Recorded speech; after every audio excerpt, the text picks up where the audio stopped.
भगवान जाने तुम क्या करते हो और क्या नहीं करते हो।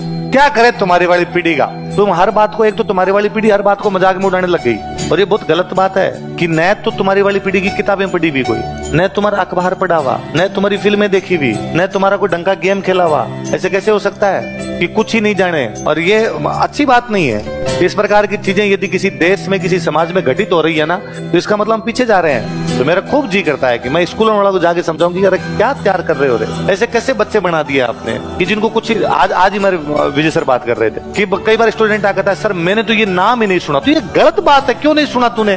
तू 16-17 साल की जिंदगी जी के, 18 साल की जिंदगी जी के, तू कहता मैंने ये नाम ही नहीं सुना था, तो बहुत गलत बात है। बच्चे आरबीआई पूछ लेते हैं कि आरबीआई क्या होती है, उसको आरबीआई नहीं पता।